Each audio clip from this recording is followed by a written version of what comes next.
name is Dr. Parks with Phoenix Behavioral Health. Thank you for joining us today during this holiday season. Today we're going to talk about strategic planning for those with substance use disorders, maybe in early recovery, and some of the extra stress that we might see during, and we frequently do see during this holiday season.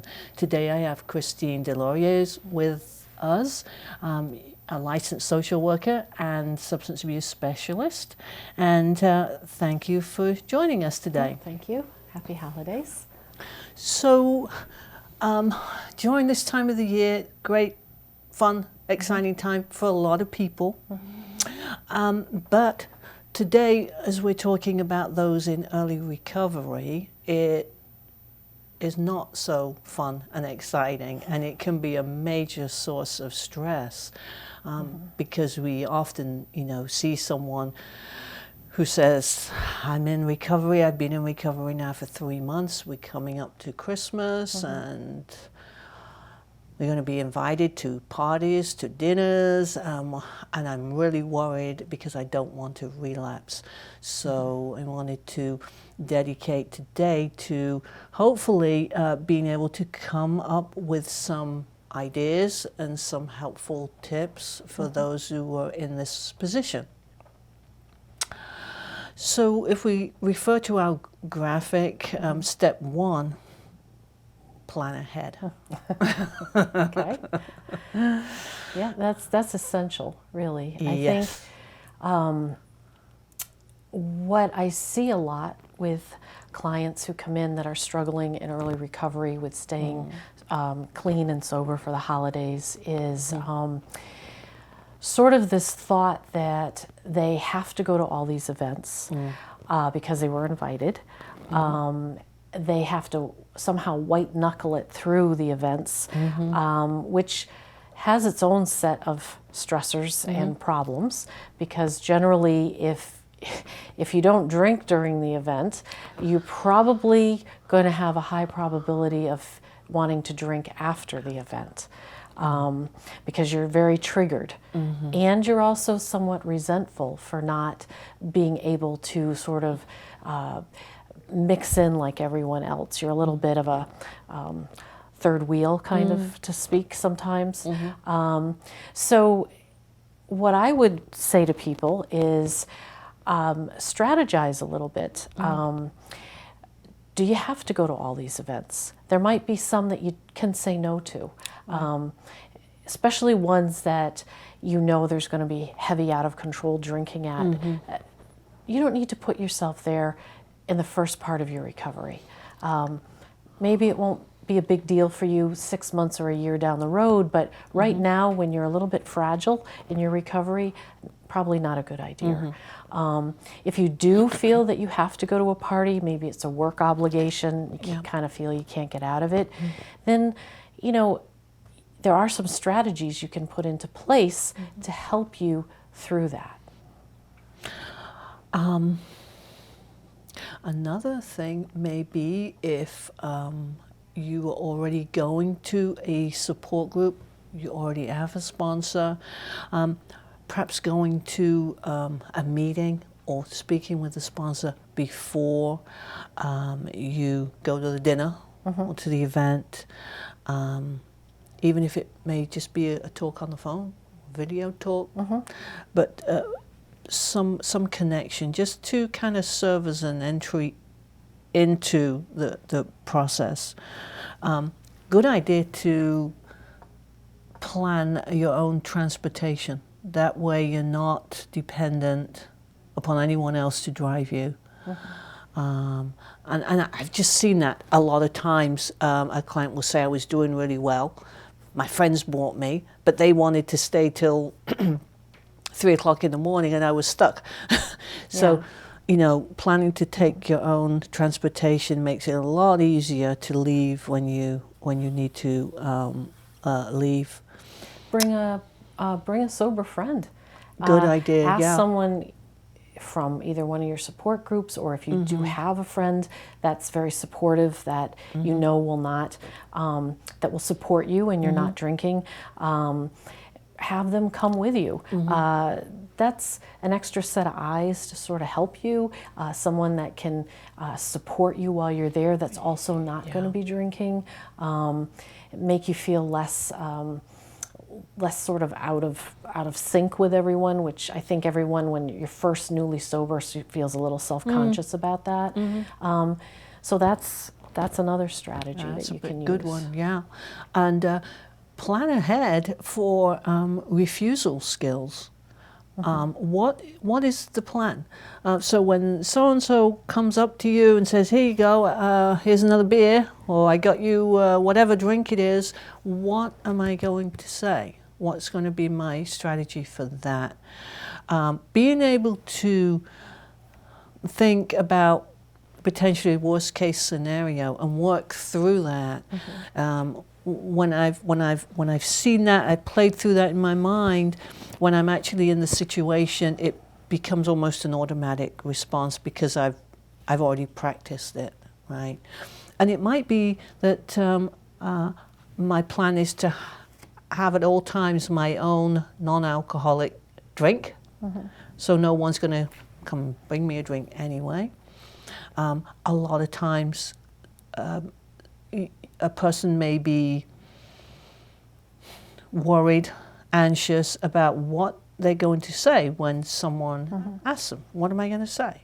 I don't want to feel like I'm not being friendly or I'm not one of the crowd. So having spending some time to think about some responses that you're comfortable with. You don't have to have a whole explanation about why you don't want to drink. It might just be I don't feel like having one.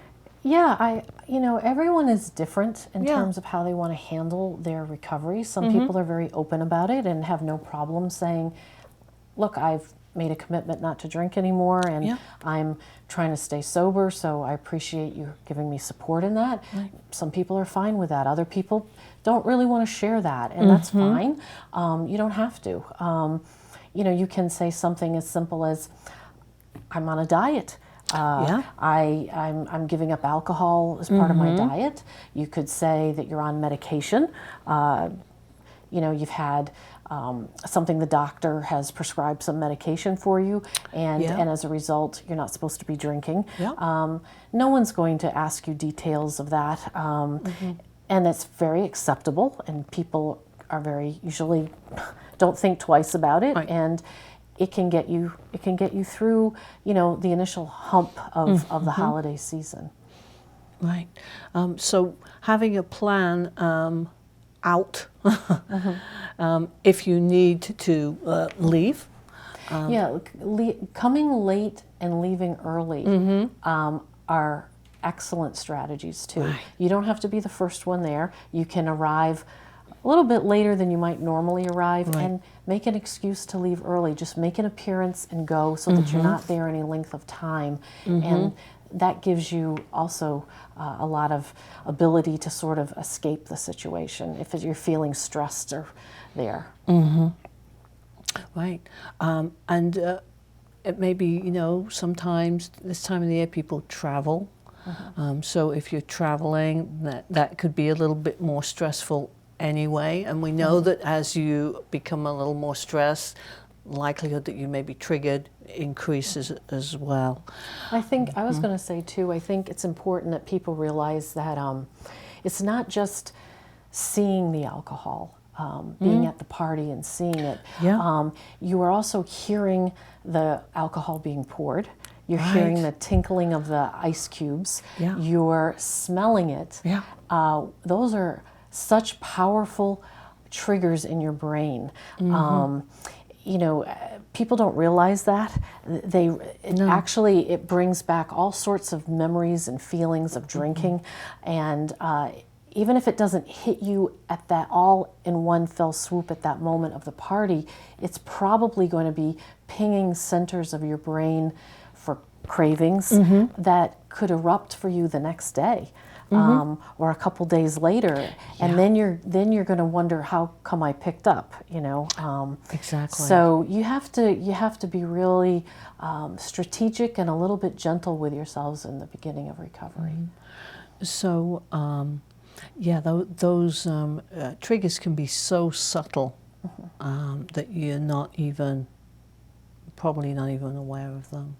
And again, comparing, as we said last week's episode, comparing this time to last year. Well, last year we were doing this, this, and this, and you can get caught up in that as well.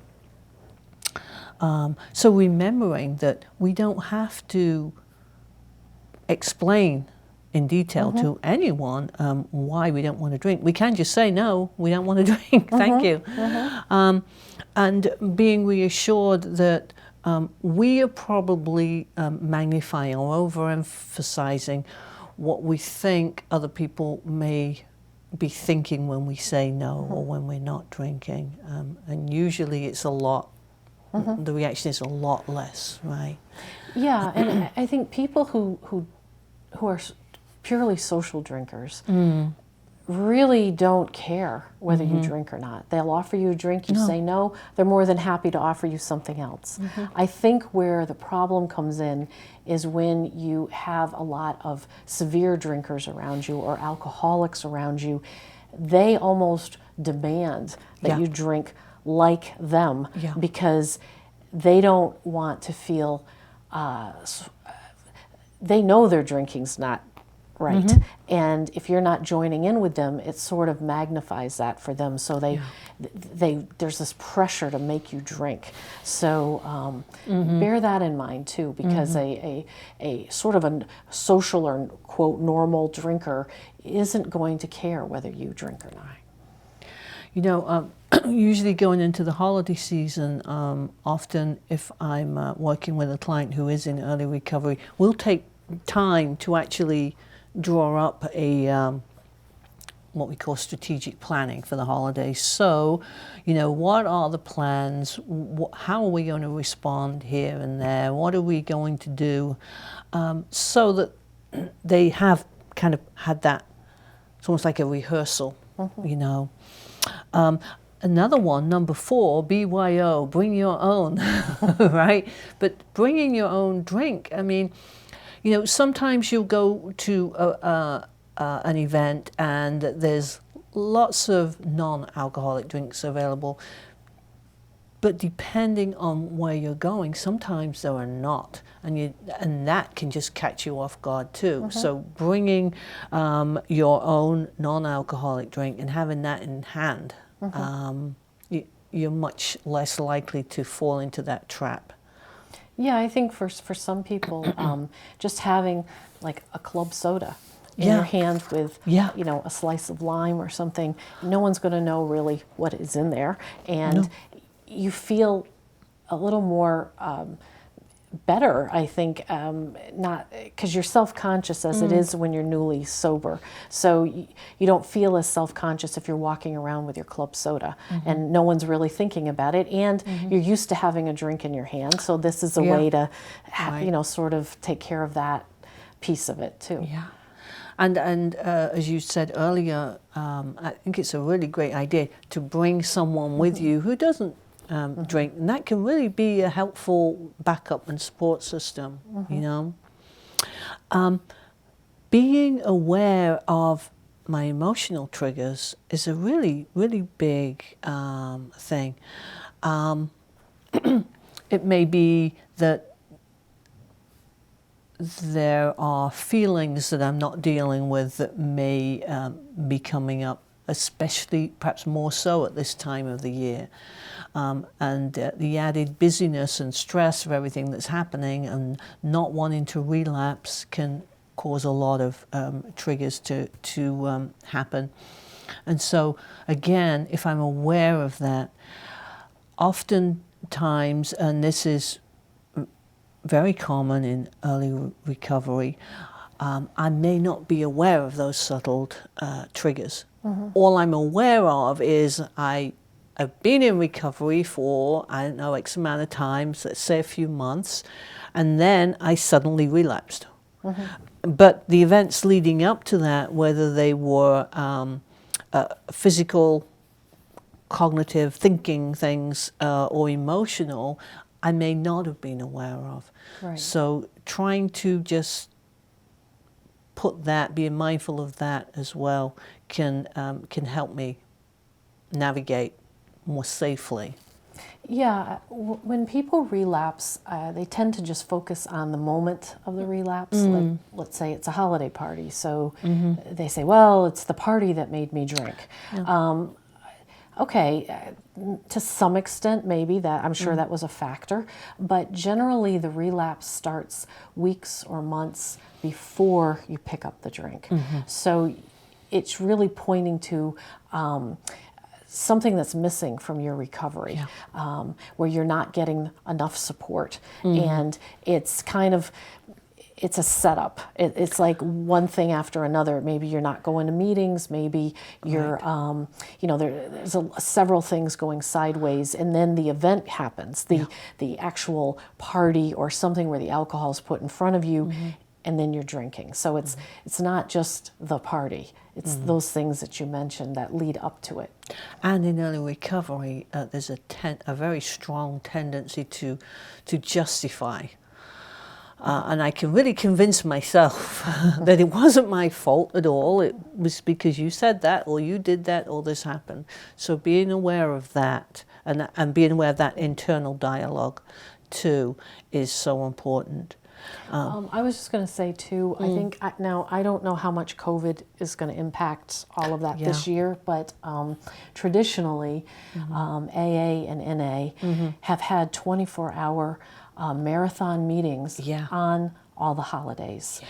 So, you know, if you got out of a party at midnight, you could go to a meeting and you could be in a safe place until 6 a.m. in the morning.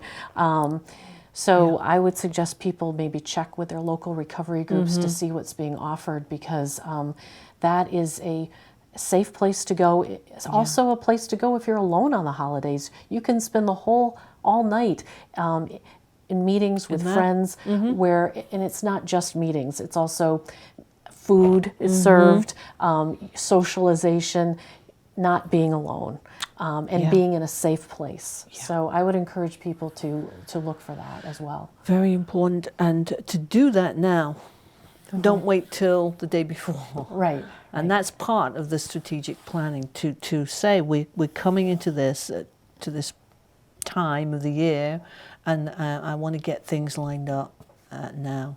And you know, in early recovery, that's applicable